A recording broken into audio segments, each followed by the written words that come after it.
What is going on, everybody? We are back for another episode of the ABJ Podcast. This is going to be episode 78 with my guest, Blaxstorm. Give me a second here, guys. We'll get right into all the housekeeping, and we'll bring my guest in right away, have him introduce himself, give you a brief little idea about him, and then we're off to the races. Make sure you check the links below to support the ABJ Podcast. Follow me on social media, grab merchandise, or hit up that Patreon. If you're watching this now, it's pre-recorded, everything's there, but if you remember my Discord, I do stream the episodes as they're recorded the day they go live in the Discord, that people can still, you'll hear some of their questions come in, and I also do have a link in my Discord that you can go and check all of my guests' previous links and follow them on social media, as well as you'll see a link in there for any next guests coming up. You can ask your questions so we can get those in as well. So the Discord is a place to go hang out, meet new people, and be up to date and have that behind the scenes access with the content, as well as Patreon. If you join the Patreon and you not a Discord person, for $1 or whatever price you want, it's you pick your own price. I don't have set guidelines. It's all up to you what you feel you want to donate. It's a monthly donation. It comes right out of your bank account that you set up with, and as low as $1, you get access to interviews on Monday, and then the episode drops for everybody in the general public on the Thursday.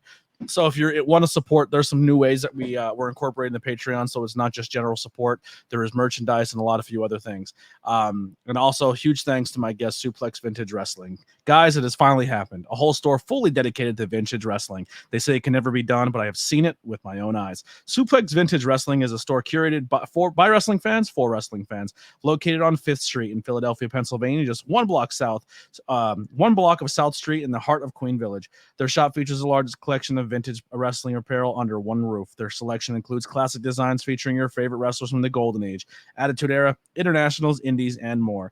And if you're tired of watching our premium live events by yourself, then SVW hosts the best watch party since your friend Kyle's birthday party when you were 12. And if shirts and watch parties aren't your thing, let's not forget about their selection of figures, replica belts, or trading cards. From their t-shirts and hats to rare wrestling memorabilia, they have something for every wrestling enthusiast out there. So what are you waiting for? Check them out at suplex.svw on Instagram or their website, suplexsvw.com, and let them satisfy your pro wrestling needs. So make sure you go support those guys. They are absolutely doing a great job. They're doing a lot of cool things. I believe they have a giveaway going on right now. Actually, I'm not even going to get into that because I don't know when this is in the air and the giveaway might be over, but always follow them on social media for new things. Right now they're giving no belt away, but by the time you see this, it probably won't be a thing. But they have a legit replica big gold belt, and it has a bunch of people who have held the big gold's autographs on it. And if you can guess all of the autographs, you win the belt because it just hit 10,000 followers. So that's the kind of the reason why you follow them and give your shots to possibly win some cool prizes. So without further ado, let me bring in my guest. What's going on, bud? What's up, dude? It's good to see you. Bro, it's been a minute. It has been a minute. I used to see you a ton at Camp Leapfrog, and then there was a few times we did some shows in Jersey, and then we stopped in the same Wawa and hung out. Yep. Oh, I think I'm losing you. Did I lose you? I think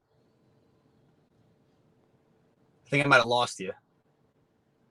Your screen is frozen. I don't know if you could hear me. Oh, no. My browser just crashed. No idea. Oh, you're good. There we go. I'm good. That's crazy. That's never happened to me in the history of this podcast. So yeah, we hung out at the same Wawa and all that fun stuff. So give a brief introduction. Just let them know who you are, your name, and what you do for a living. Yeah. I am the tattooed torture expert, Blaxstorm. I'm located in New Jersey, and I'm a pro wrestler. On the side, I do art. I'm a tattooer. So, yeah, those are just some of the things I like to do. I have cats. I like my cats. I love that. I do you do digital art or just print? Just print, really. Like, okay. I'll do some like drawing on like my iPad and stuff like that, but nothing like crazy. I don't do anything like. Maybe one day I'll commission you for a ABJ Podcast Blaxstorm edition logo.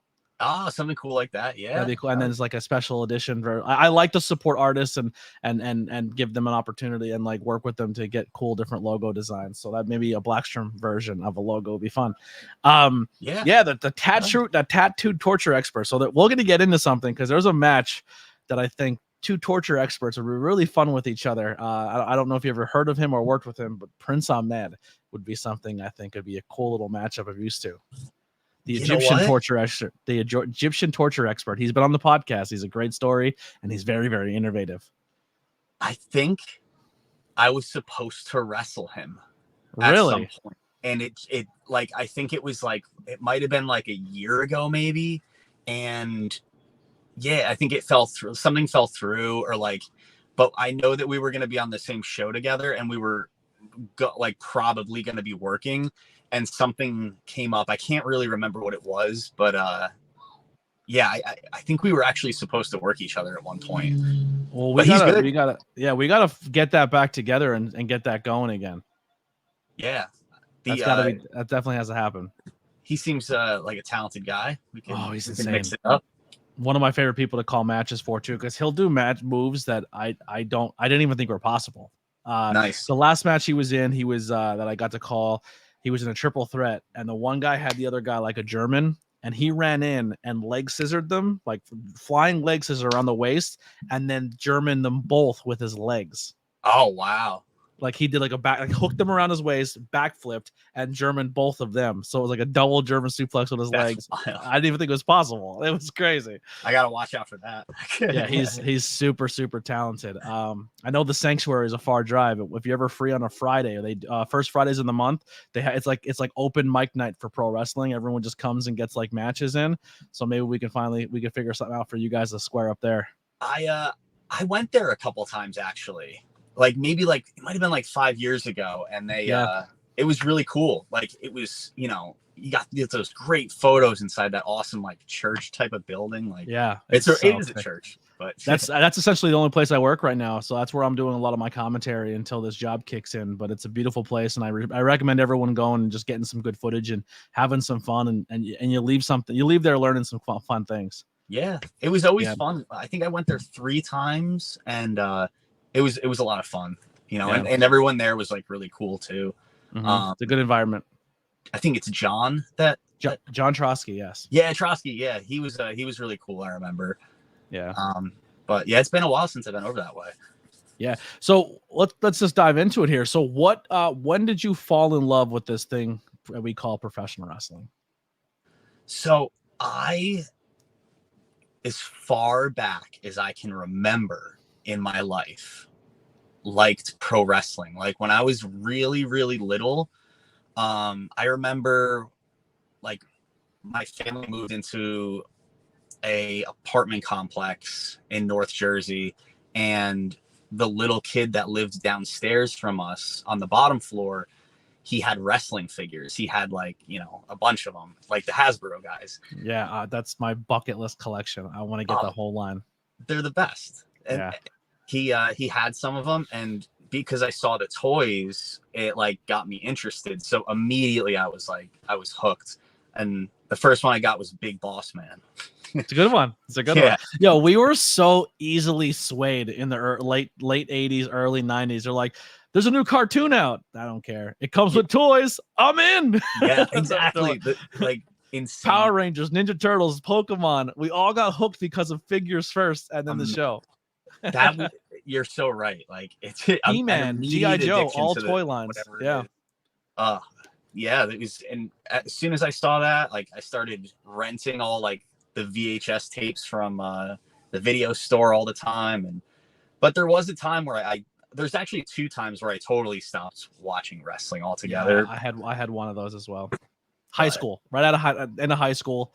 I went to my cousin's house one night, and we were all there for a party, and I had no idea what we were there for. I was just told it was a pay-per-view.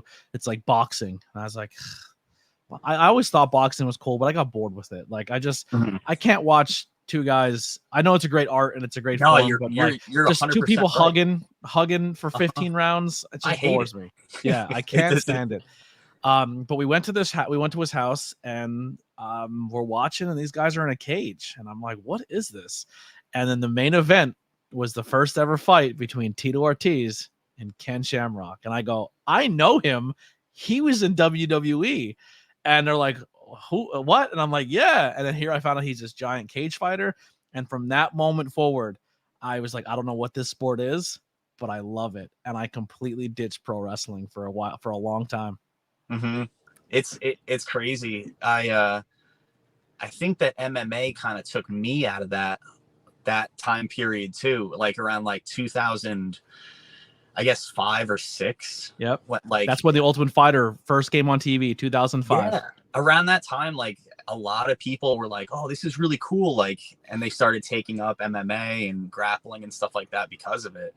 It was like total game changer, but Yeah, it definitely impacted pro wrestling in the worst way possible, probably. yeah. And then they somehow mixed back together at some point. And a lot of what we like now in professional wrestling, I feel if you were a pro wrestling fan, then left and then either found Japan or our Ring of Honor, and then you've seen those shooter workers transition MMA into pro wrestling. I think it was a nice medium for people to come back and be like, oh, that's kind of cool. They can use that into their wrestling performance. Absolutely. And when people do it good too, like, you watch stuff like, the guys that they book for Bloodsport and stuff like that, like those are good matches, man. Yeah.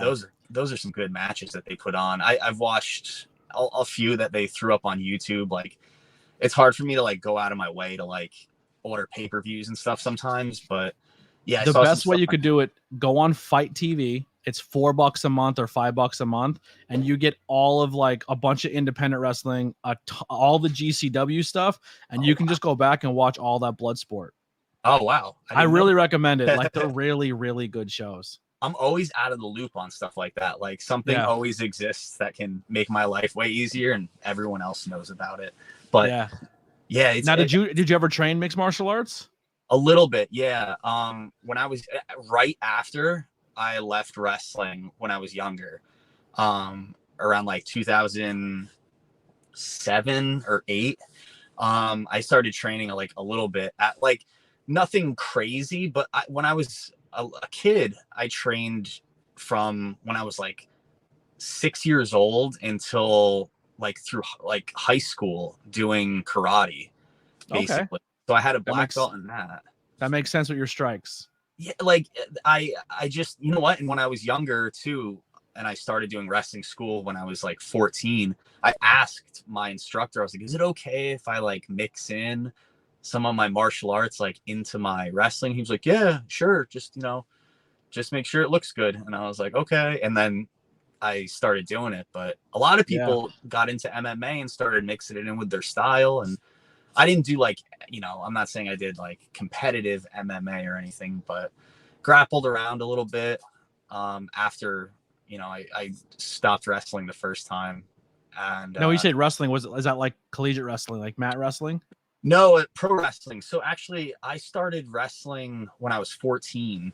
Wow. And I wrestled all the way till I was like, I think I was 20 when I stopped. I got like real sick. I have Crohn's disease, so my stomach would always get like insane, and I would drop a lot of weight, and I was like constantly sick. So around like 2006 or so, I dropped out of wrestling totally. And then I came back. What school were you at? It was IWF it was West Patterson. Then they changed the name of West Patterson into Woodland Park. So it's in Jersey.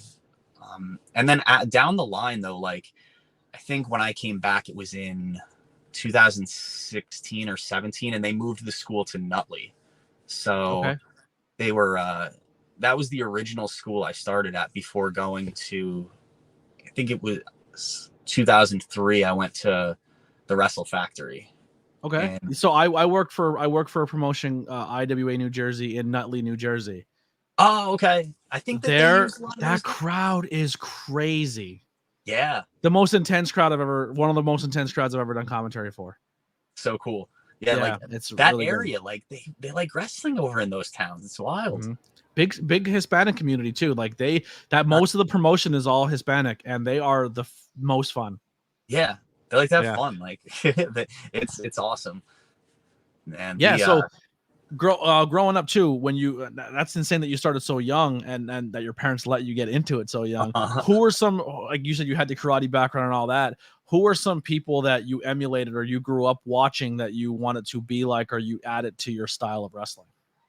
When I was younger, so when I started out and everything, I was huge on Jeff Hardy. He was like him and like the Hardy Boys were the biggest thing in like the we're talking like 2001.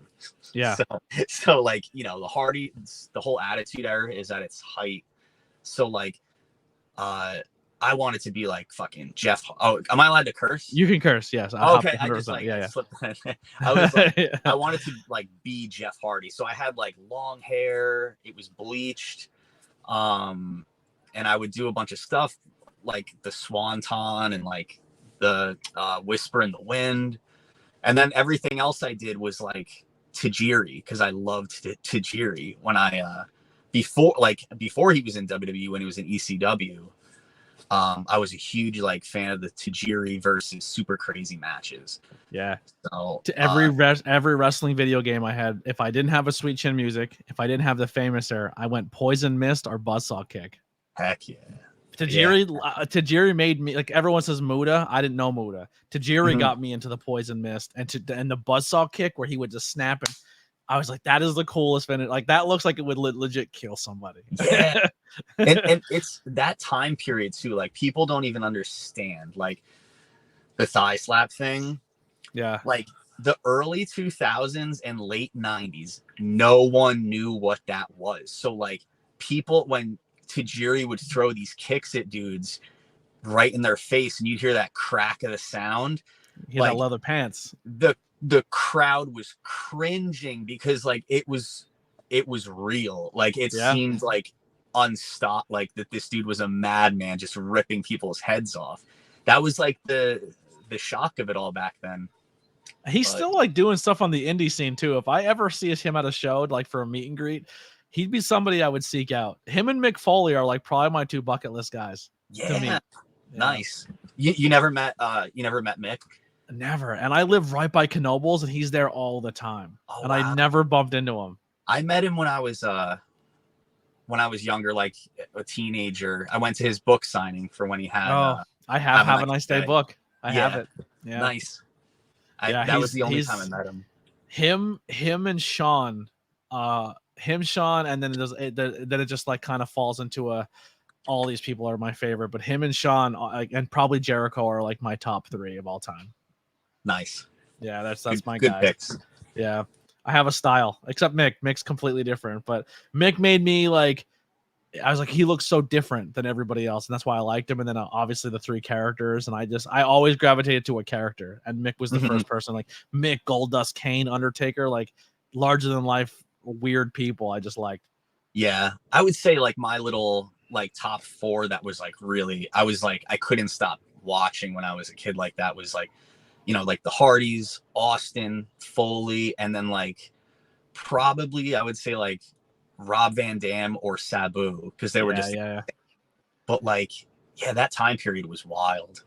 You know who else I used to like a lot, and people were like, "You like him?" I was like, "He's so good." Taka Michinoku. Yeah, I love Taka. Good. Yeah, no one ever. I always picked him in the video games. Like, what are you doing? I like the Michinoku driver. I thought it looked cool. He had some good matches with Super Crazy too. When he did like a little. I think it was when he left WWE for like a little bit. I don't know if they had like a contract thing, but he went down to ECW for a little bit, and then he went back up to WWE. And yeah, he's just amazing. He's good. A psycho. So, I was going to ask, how did you kind of talked a little bit about it, but how did you transition then at such a young age? Like, how did you convince your mom? How did you find the school? How did you go through that whole process? So this was like I was watching I went on vacation. It was summer, and I hadn't watched wrestling since I was a kid. Meanwhile, I'm still like 12 years old. Yeah. And where I'm flipping through the channels, and I saw on Monday Night Raw, and like my dad flipped through, and I was like, wait, go back. And he's like, what, you're going to watch wrestling? Like, how old are you? And I was like, no, like, I want to see, like, because I saw kids at school, like at the end of the school year, rocking Austin 316 shirts. Immediately, I was like hooked watching it. So a few weeks later, because wrestling's huge, I saw on the news kids backyard wrestling. So I started backyard wrestling like a dummy. And my mom was just like, you're going to hurt yourself. Like, you have to like learn what you're doing, because like they're trained professionals. And so I started looking for schools to like teach me how to do what I was doing. And I called Monster Factory, and I talked to Larry Sharp, and he was like, "You're too young. Call back in a few years." I think I called CZW, and I was too young because I was 12. Yeah. And so I kind of just stopped looking for a little bit. And then after a few years, when I was like 13, I found IWF, but they said I had to be 14. So I was like, all right. I'm so 14. Yeah, only 14. But my mom had to sign all this stuff. And yeah, it was, from doing martial arts growing up and just being like getting into high school, you're so like young and athletic and growing. Like it was a really easy transition when you're a kid, like doing it.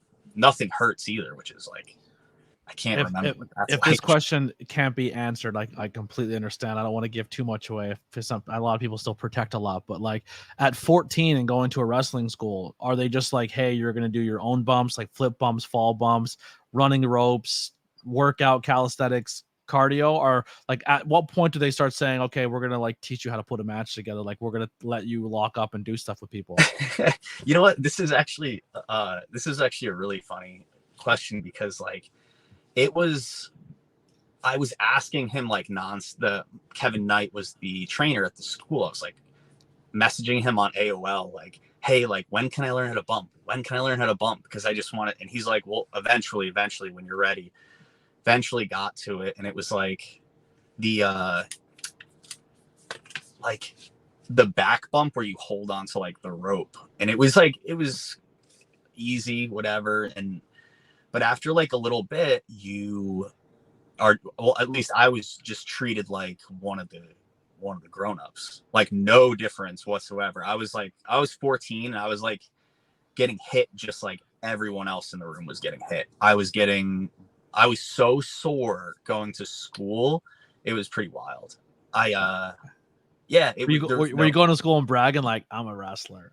Yeah, I was. And then sometimes it was weird though sometimes, because like I wasn't one of those kids that was like one of like the popular kids or anything. Like I didn't have enemies really, but like, so people would say things or think things were stupid, of course, because like kids in school, they say stupid stuff, but you can't let it get you discouraged. Did anyone ever test you like, oh, you think you're tough because you're a wrestler type deal? Yeah. I like that was one of the things growing up. I don't know if it's still like that now, but like when I was growing up, like they would tell you, like, if you were a martial artist, like, don't tell people you're a martial artist. Like, don't tell them you're a black belt. And it kind of was like the same thing with wrestling, because like people used to want to like test you or whatever. And it never works out for the other person. Like, never. It's just stupid. So it's so insane to think about. Like, so I don't want to bash martial arts, but like there's people who do martial arts and there's people who break boards, right? Yeah. You know what I mean? And the people who break boards think they do the other martial arts and they're tough guys. It's like, well, boards don't hit back. You know what I mean? Exactly. It's a two different style of martial arts. But if someone trains at anything in life, you're going to be better at it than the average Joe. Now, there are some weird parallels where somebody either they fight a lot or they're just freak athletes and they can get by with their athletic abilities. But for the most part, if someone grapples, if someone is a shoot wrestler, and they do that for a period of time, and you pick a fight with them in a bar, you're not winning. Yeah, you're gonna get embarrassed.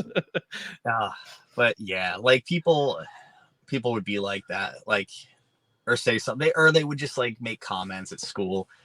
But yeah, that was how it was, I guess, growing up back then. I think kids are like nicer to each other now, which is like, I sure hope so. Yeah, me too. Like it was rough. It was rough for my era. I feel like we had like the last of like the assholes. Like we're getting out of the asshole era finally.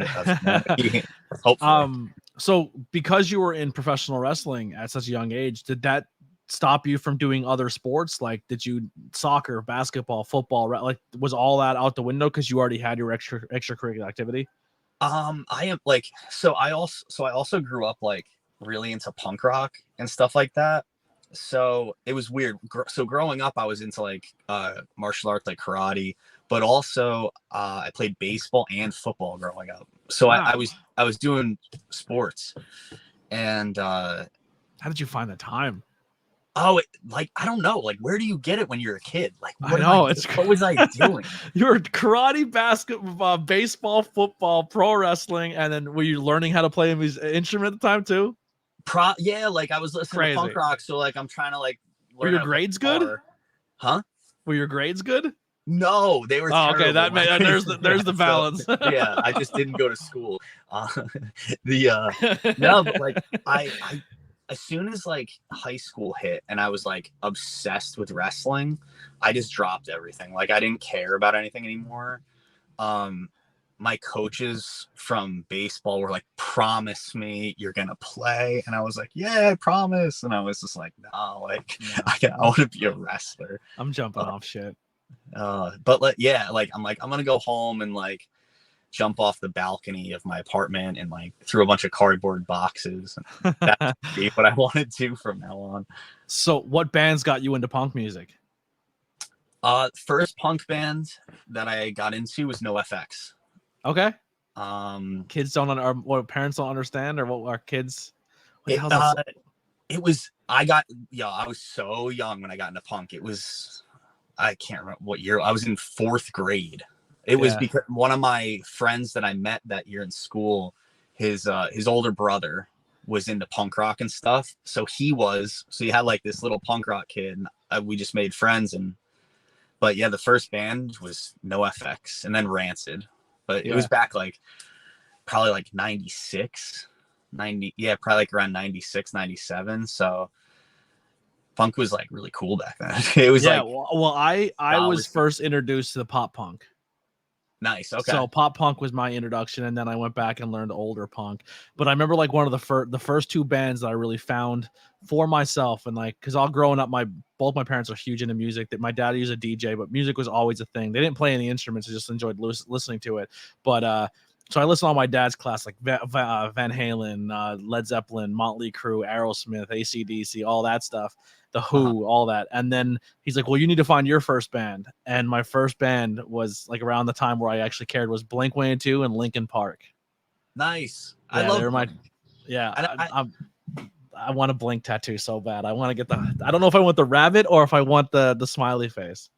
You know what? It's funny. Like the smiley face one, I remember when that album came out like years ago, and I was like, oh, it's like the new thing like that they're using. It's like the Nirvana face.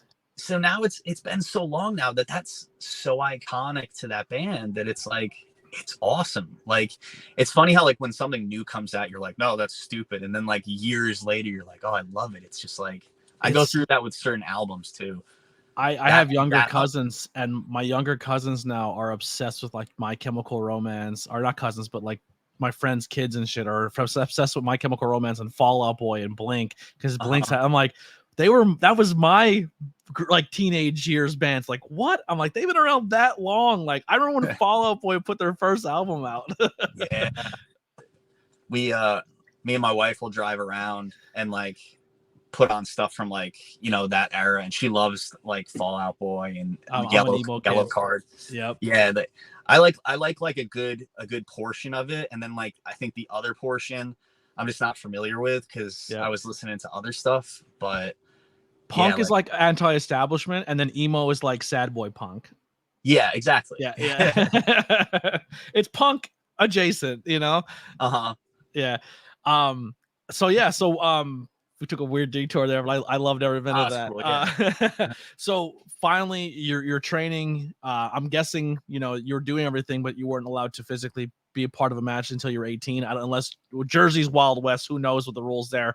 But when did you first have your first match where you're like, oh my God, I'm going to do this in front of a crowd? We did get detoured now that I'm just realizing how far.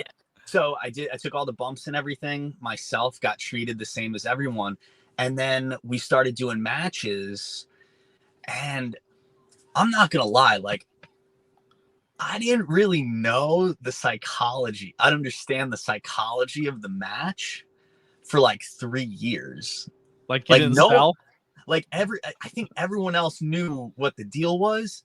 And then, but whenever I was working with someone, they would come up to me and they'd be like, what do you want this to be? What do you want that to be? And I'd say, I want to do sunset flip and I want to do Inzagiri.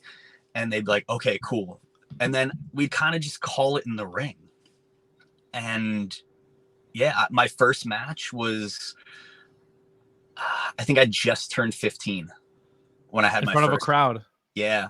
Wow. First one-on-one battle royal, 6-man tag. One-on-one singles match. Wow, look at 5 you. minutes. Yeah. Blown up, like crawling around, selling. Now, were you the kid out there who just got the shit kicked out of him because you were the small kid? Were you like the Spike Dudley of your wrestling school? Kind of. Yeah, sort of. And I think that they kind of wanted me to be like that. And I didn't want to be like that. Because when I was a kid, like I was so skinny and little, like I hated it. Because the kids in school would be like, "Oh, you're so skinny. How could you be a pro wrestler?" And like, so I just worked out like nonstop. Yeah. So like they wanted me to be like this Spike Dudley character. Literally, like said that, like oh, so, and I wanted to be more like Tajiri, Jeff Hardy, high flyer type of guy.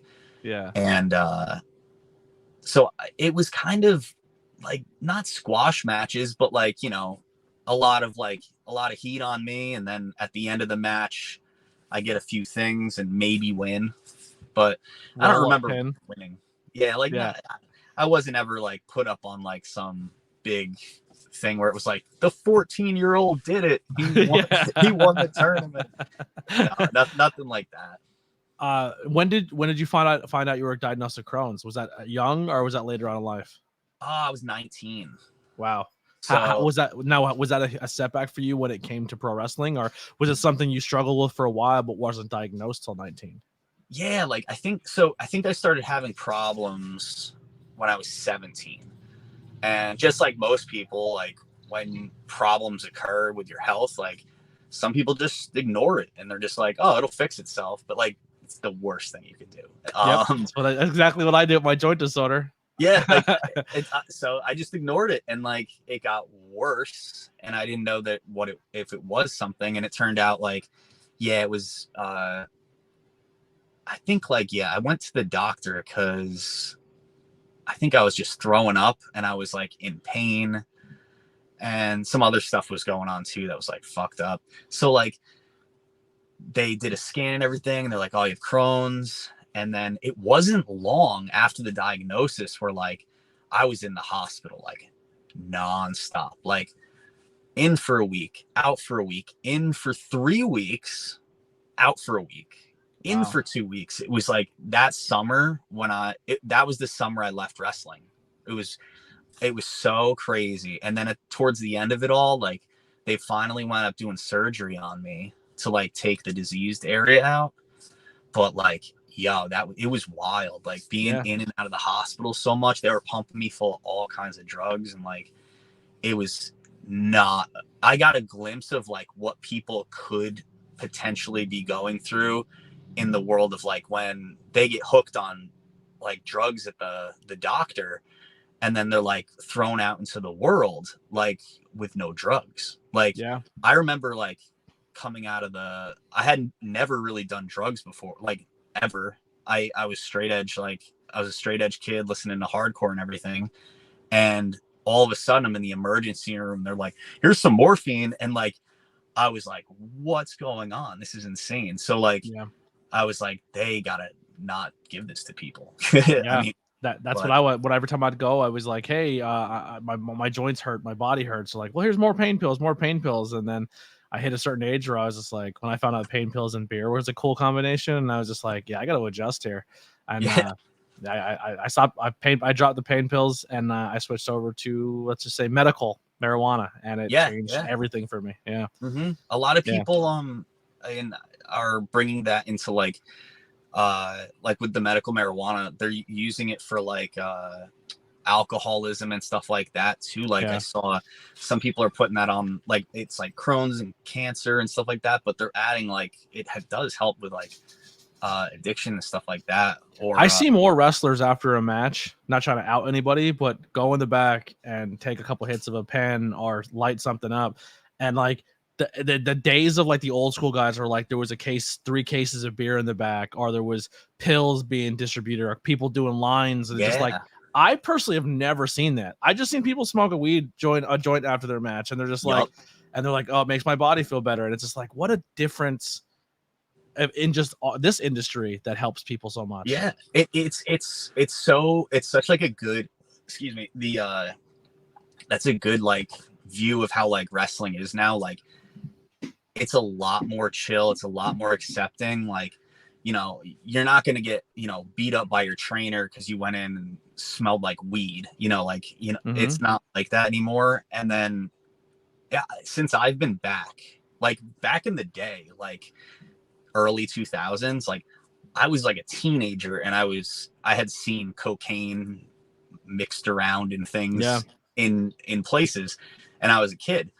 But now, like, I've been back for like 6 years now, and I haven't seen anything like that. I haven't even seen, I mean, I saw one person once that was definitely on something, but for every other show, like, I've never seen drugs. I've never seen anybody getting wasted. Like, this generation of wrestlers is like top notch. They are respectful. They respect each other. They respect the building. Like, it's just a sign of like, we're in a good era of wrestling. Yes.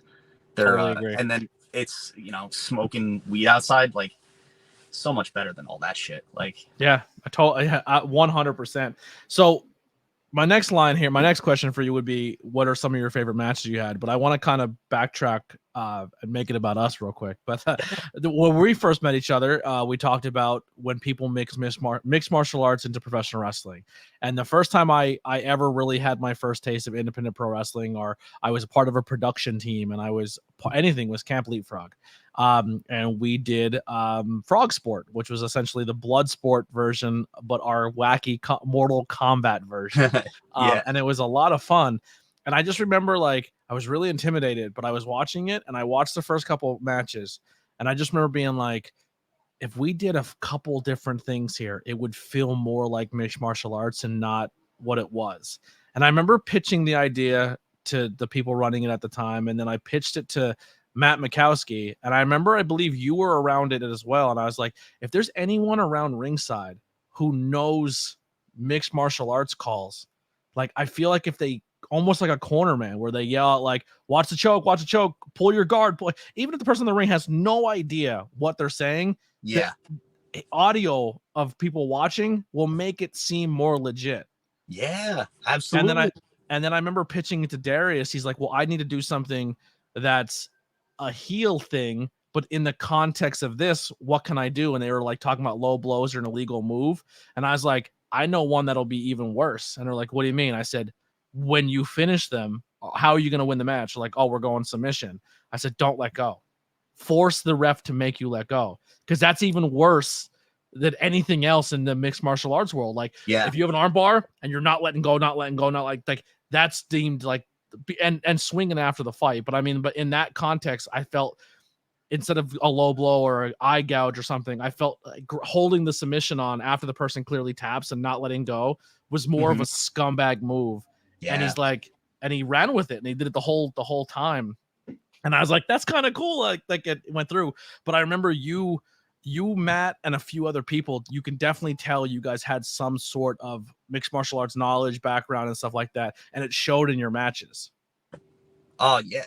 And thank you. Like, that was like so much fun getting to, you know, wrestle Matt. And I still have the kick pad. Mix it up. Oh, nice. Yeah. That was a lot of fun. I hope me and him get to work again someday. I think he just recovered, or he's been recovering from his knee. I think it was. Yeah. Like, man, he's good. Yeah. He's going to do stuff. He's going to do stuff for real. He'll fit in anywhere he goes, especially with the what we we're just talking about, like mixing the two styles. He keeps it real. So, you know, and he's super athletic too. Like, I mean, if you haven't go to High Tension Wrestling on YouTube, and search the Camp Leapfrog, he finishes a match with a top rope superplex that turns into a flipping armbar. Like, yeah, like what? I remember, I think I was like watching that and I had no clue that was coming, and I was, what was that? I lost it. Like, it was like a Spanish fly flipped into like a flying armbar in midair. It was no physics, bro. It was crazy. But that's kind of his bit, where he can pull an armbar at anything. Like, like it looks like a back body drop into an armbar. Like, that's Mikowski's bit, and it's awesome. It's so much fun. That's what Ronda Rousey should have been doing, because her whole career was based off armbars. But they like creative waves of her getting into the armbar, but her pace got so slow her second year. It bummed me out. So what are some matches you personally have had that really stand out for you, or if people can seek them out online or go search for them, what would they be?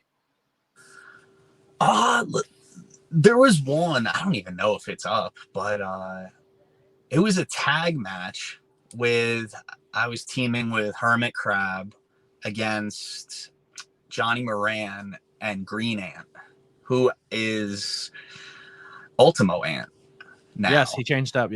He's evolved. Yeah, all those characters from those have changed their name a little bit, or just changed the hair, so it's their own thing now. He's evolved. He's like silver now, so he's cool. Yeah, we had a tag match that was like no holds barred. Like, I don't know if it was false count anywhere, but it was like anything goes street fight, and it was just like weapons, and it was a lot of fun. Like, I know we were beating like the hell out of each other with some of this stuff, but at one point I actually I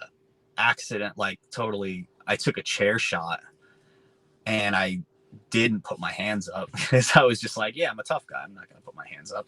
So I took chair shot, and it just put like a hole in the top of my head that's like, it's still there, and I just started like blood everywhere. It really added to the match on the bright side of things. But yeah, I think we finished the match. Like, that happened, went a few more minutes, got everything going, and I think I got powerbombed through like a door like a couple minutes after that, and I think that was like the finish. But it was a blow off match, so there was a story to why we were fighting. What promotion was this? Excellence in Pennsylvania. They haven't done anything in a while. That was so much fun. That was always a good time. Every month, just like, in Sellersville, just always the one, like, guaranteed spot. It was really cool. Always a good crowd too. Like, they just love pro wrestling. Weird town. There's nothing out there. There's nothing. That's most of Pennsylvania. Yeah, but we were woods and coal towns. Yeah, that's what it seemed like that, like a coal town type of thing. But yeah, it was a lot of fun. And then I would say, like, I had a match with Ray Jazz for Wrestling Open. It was actually my Wrestling Open debut. Okay. That match was a lot of fun. Did you ever get to work any names? Not really. It's funny, like, a lot of the times when I'm on shows and there's like names and stuff, they're always like announced ahead of time with their matches, and it's like, it's not that I'm getting on the show later, but I feel like they had like whoever it was in mind with them. But not saying I wouldn't want to work names. Of course, I would love to work some names, but no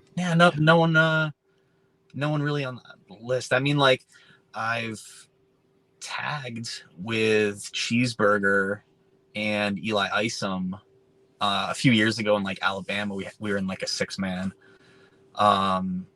But yeah, that's the names thing, like, not too many really. Yeah, I think the names thing happens one or two. So what you just said here is you work Jersey, Pennsylvania. You said you were in Alabama, so you move around a lot. So is good for you because you get out more. But I feel like a lot of guys who get the names at a promotion are people who kind of stay within their 25, 30 mile bubble. Or they stick only to that promotion, and because they're there all the time and they've kind of made that their home, then they get rewarded with the names when they come in. Where if it's a guy like you who like you make your journey around because you make this your industry, you might lose those opportunities because you're not a regular at a promotion.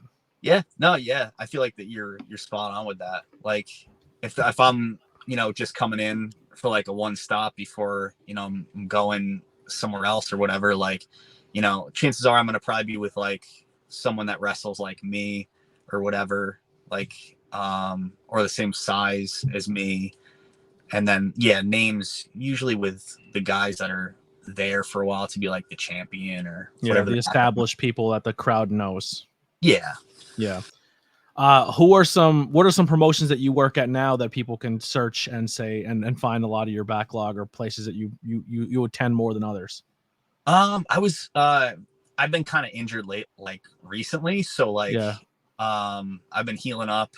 Like my back is like, it's upper back, like lower neck area has been a little wacky. So like, I've been just taking some time to heal it. So I've been taking a little time off, but how much is that from wrestling and how much is that from tattooing? It's crazy. Like I'll have a match and I'll be like, I feel like I'm going to be like totally dead tomorrow. And I'll wake up the next day and I'll be fine. And it's weird. But then if I do like a 4-hour, 5-hour tattoo, like the next day or something like that, I'm like dead. It's because you're like hunched over. Every tattoo artist I know, their backs are destroyed. Like they're worse than wrestlers. So I do both. So I'm like, my back is just murdered. So everyone that watches me wrestle, just like, no, I'm always in pain. It's like, your hands too. That gun, like, I mean, the newer guns, the ones that don't have a lot of the vibration or the loud noise and stuff. Like, there's ones that look like just a stylus pen that somehow like they're crazy. That's like a pop-in battery. It's so much. There's not even a coil or anything on them. I actually just got tattooed by one. It was actually very pleasant. Nice. Yeah. That's actually what I use. Like, I used to use like the coil machines and everything, and got used to the weight. And you had friends or mentors or whatever that use those things for like 20 years. They get like arthritis. They get carpal tunnel really bad, and then you can only work for a certain amount of years. So the evolution of like the pens and stuff like that, it's huge. Like I'll be able to tattoo like forever. And the girl who just recently she actually did the ABJ logo that's behind us, and then she's done a couple of my tats. She did I was like one of her first apprentice tattoos she did. Nice. I made her do color and everything. She was terrified. I was like, what's the worst ever? You fuck it up, and then I don't care. I'm happy to give you the opportunity to try. But she was someone who painted and did a lot of digital art and draw. And like, I think her coming into the tattoo game and not having to use the old school stuff and using the stylus pen, and she took to it better because it was more comfortable for her transition through. Yeah. Those things, like the old coil machines, it's nothing like drawing. It's like, it's trying to like draw with a lawnmower. It's like ridiculous. I don't know how we did it for so long, but here we are. Yeah, well, I'm gonna come back to tattoo. I promise. This is my ADHD taking us on side quests. Other matches, if you can't think of anything, if not, matches that you want that you have never had. That like, boy, if I can speak it into the universe and I want to work that guy or work that guy again or be a part of a program with this person, who would those people be? You know what? I had this company had 2 shows, and I had a pretty fun match on both shows. It was upper limit wrestling. The first show I was in like a 4-way with Jay Bougie, Brother Greatness, and Gabriel Sky. And that was so much fun. Like the 4 of us in there, like we mixed really well together, and I really liked. I love Bougie, but his character's a dirtball. He's so good. They're all 3 of those dudes were like awesome to work with. They're so talented. I'd go one-on-one with any one of those dudes. And then like there's dudes like Ichiban or Mach 10. Yeah, those dudes real good. Are you aware of Rocket on the scene? Like Rocket's another high flyer if you want to work someone who's. You know what? I was supposed to actually a couple months. I think it was during the winter. I was supposed to be in like a scramble match, and I think Rocket was in the scramble match, but I got COVID and I couldn't make it to the show. Like I was He's sick. unbelievable. He's I get he's yeah, he's the guy on the scene right now that I keep telling people that like he's gonna be on TV soon. I got to check him out then. Yeah. His body control in the air is unbelievable, and his mentality into it is really good. He's an H2O kid. He's a Tremont kid. Oh, And, nice. Yeah, so his mind state's there. He has one of the best frog splashes. Like he rivals Montez Ford with his frog splash. Wow, he gets up there. He's so talented, and his charisma's through the roof. And he's not someone that looks for every high spot. He knows how to stop and work the crowd and get them involved. Like he's got it all together, and he's only been doing it a short time. That's awesome. Yeah, those H2O kids, man. Like Marcus, they're good, man. I when I came back to wrestling, like I didn't know some of these schools didn't even exist when I left. All the like 10 years before I came back, I was gone for 10 years. So like some of them didn't exist, so I didn't know what to think of any of them. So like seeing how good some of these kids are, it's really cool. Like those H2O kids are awesome. Yeah. So any other matches out there that you would love to square up with? Anyone that's like, I like guys that are like, I don't do too much like high flying type of stuff, but I like wrestling guys who do a decent amount of it. Mm-hmm. Like, you know, like I was saying, like someone like Mach 10 or Ichiban,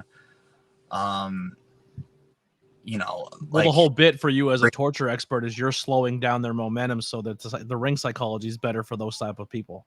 Yeah, I feel like it mixes well. Also too, like I don't mind being like an underdog in the match either, like fighting big dudes. Like if I have to, like Tyree Taylor, like Rex, he's a monster. He's huge. Yeah, like I don't mind fighting big dudes. So like, you know, I just like to go out there and try to tell the story. Have you ever done an intergender? Yeah, well, you know what? Just like bits here and there, but like I think that the funniest thing about that I don't really like work that many intergender matches is that when I came back to wrestling, I was training with Damian Adams, and I trained with him for 3 years, and so every Thursday night it was me and Tasha Steelz. Like we were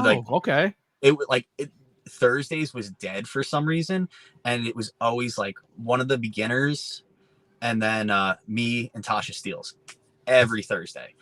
And then former Impact Women's Champion. Yeah, like we would train like, and Deanna Purrazzo would come in because she would be on Impact Women's Champion. Yeah, like, so she was always at that time really busy with Ring of Honor and stuff like that, and I think she was like in talks of getting signed by WWE also. Mm-hmm. Wasn't she in the Mae Young Classic and then she went back to ROH?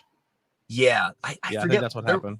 Yeah, I forget how exactly it went, but yeah, so WWE gave her really harsh critiques, like she wasn't good enough or something like that, and then the next year she was ROH Women's Champion and then became like Impact Women's Champion and just been dominating ever since. Yeah, that just shows like they might be the biggest company in the world or whatever, but like they still make mistakes. Like they will still make mistakes, and to never like their word isn't the final word. Like people out there that like used to work there, that they're on the indies making more money than they were when they were, you know, signed to like an NXT deal.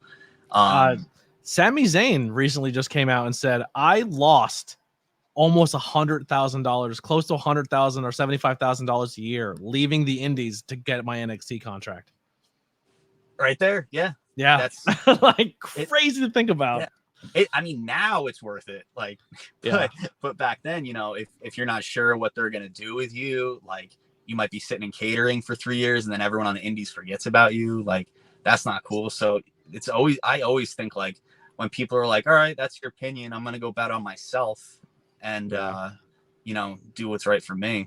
Well, let me pop some Discord questions in here. So the first one by Hunter Dillon says, as a self-proclaimed torture expert, what is your favorite submission to use on a wrestler? I like to use as I usually finish people with this. It's like if I'm on IWTV, I have like this habit of I use it. It's called the double palanca. It's I learned it in a lucha seminar actually years ago, and you kind of take you lay the person on their stomach if you can get them down there, and then you take their arm, sort of like a crippler crossface, sort of like a Rings of Saturn type of deal, where you hook the arm across you and you pull the other one over top, so you're kind of torquing the shoulder and the pec, and then a little bit on like the wrist. I like that one a lot, and of course I like stuff like the sharpshooter because I'm a big Bret Hart guy. Fujiwara armbar is also a classic. I love that.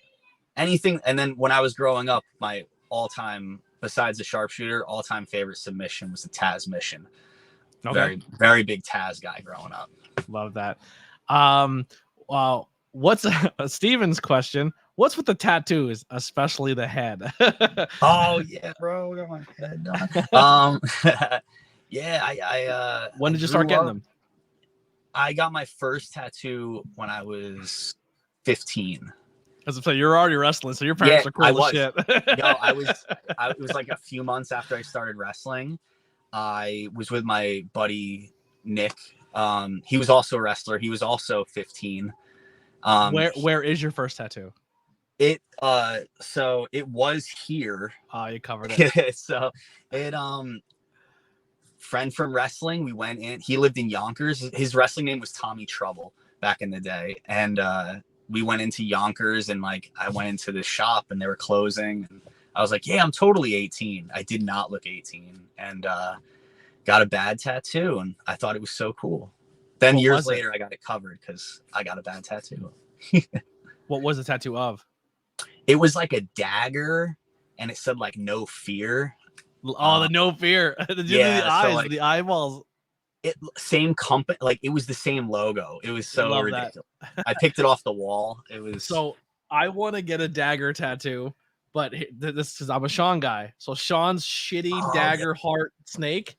Mm-hmm. I want that, but I want it the same idea, but I want an American traditional artist to redo it in his style, but still have the same premise and layer of the tattoo of like the dagger going through the heart with the snake wrapped around. So it's still the same Sean art, but it's someone else's art doing it, and put it right in the same spot. Classic. Yeah, that's been my dream tattoo since I'm a kid, but I always thought it'd be funny. I think when I was a little kid, me and my sister played tattoo outside, like in my grandma's front yard once, and I drew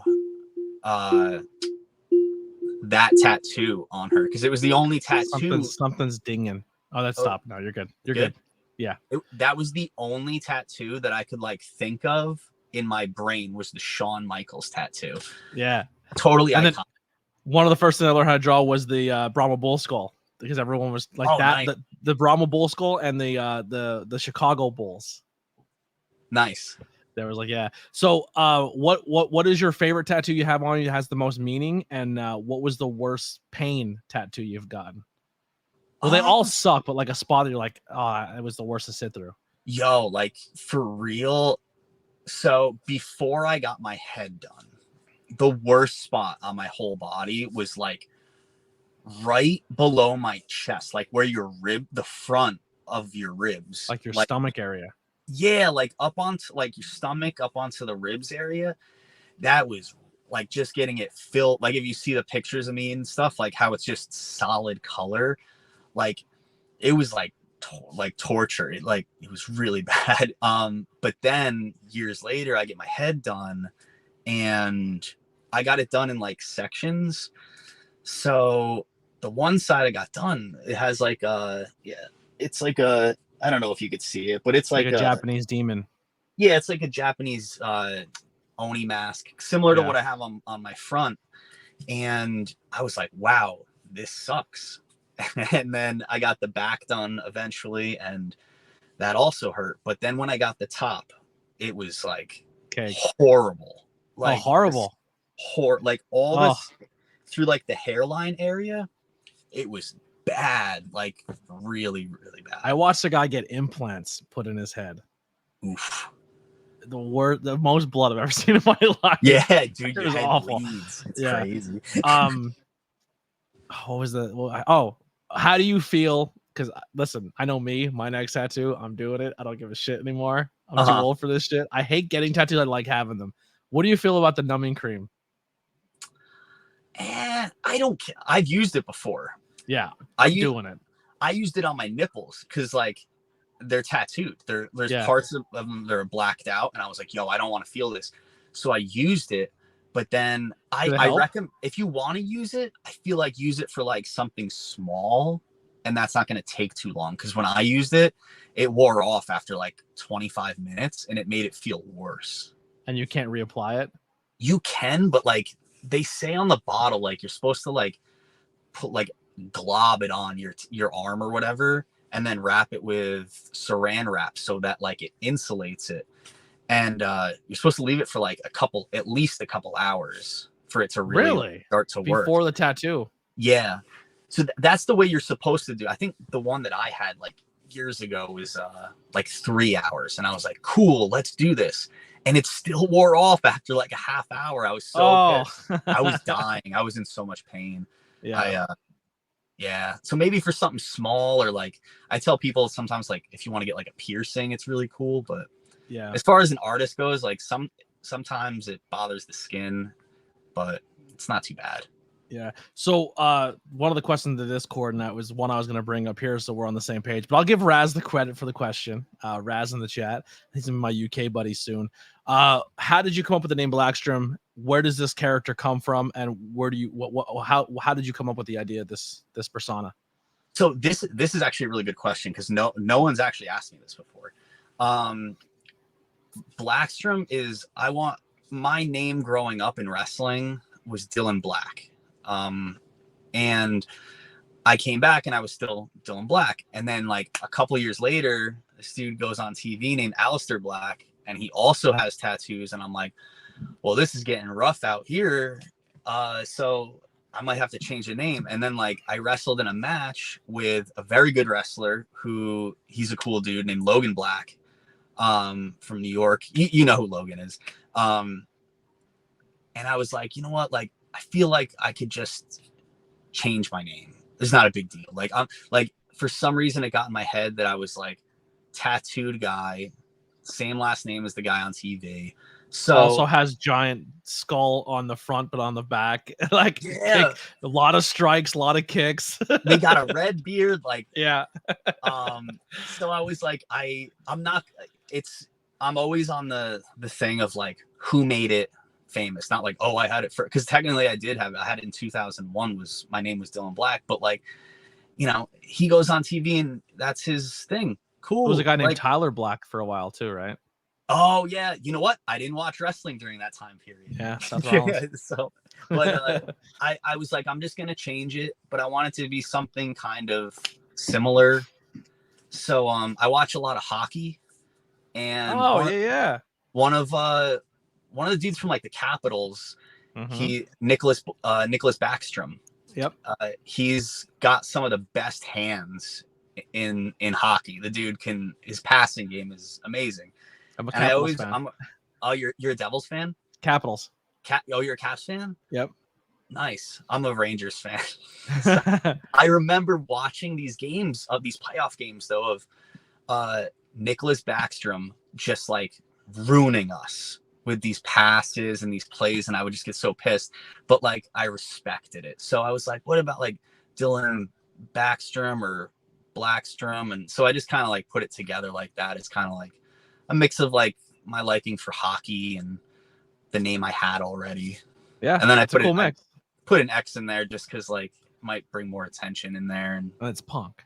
It's punk. So like I sign it with an X. Yeah. And I mean, you could do a cool like logo with the big X and stuff like that, you know? Yeah. It's a little easier to sign too. It's cool. Yeah. But yeah. And then, you know, the torture expert thing had to like, it come to me. The phrase literally just like popped in my head one day. Like tattooed torture expert. Like, it just popped in my head, and I just kind of went with it and tried to like build it up to be something cool. I like that. So Raz also asked, you've been all over the world. You said you've been to like multiple states. Where are some other states you've been, and what are some states that you want to, or anywhere in the world you'd want to wrestle if you had to pick? So I've wrestled in places like I was up in like Vermont. I wrestled. I've wrestled in Alabama, Georgia, PA, obviously, Jersey. I've wrestled in New York, but like not too often, which is weird because it's about an hour from me. But I understand it's hard running a show in New York because of like the athletic commission and stuff. So like it's hard. Jersey just got hammered down too. I saw that. It's insane. But it's hard to bring guys into New York because like transit and stuff like that. Like, but yeah, like I would like to actually wrestle more in New York. Like, I mean, traveling and going over the bridge and stuff, it's rough, but like I don't mind. Like, crowds in New York are always wild. I haven't wrestled in Delaware, actually. I wrestle in Maryland kind of on a regular basis now with Flying V. They always have really good shows. That's where I was recently and had a great time. They're down in like the Baltimore area, but I want to get out to like everywhere, like Texas, Cali, anywhere on the West Coast, really. Like, just to any internationals you'd like to do? Everywhere. Yeah. Like, I went to, right when lockdown started, I went to Germany to train at the WXW Academy that they had out there. Sick.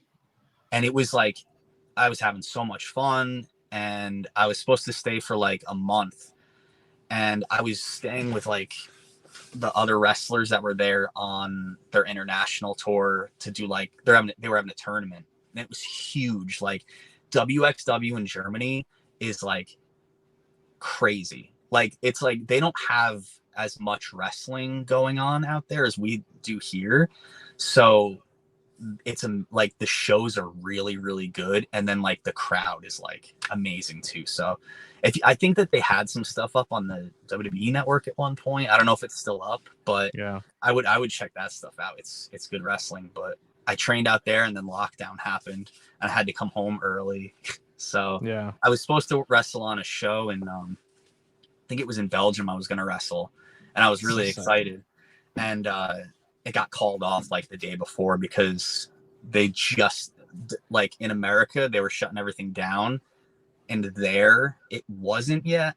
And then right as I was leaving, it was like, the burger place is closed. I was like, God damn it. Yeah. What? Well, here's our final question of the podcast, and it is sponsored.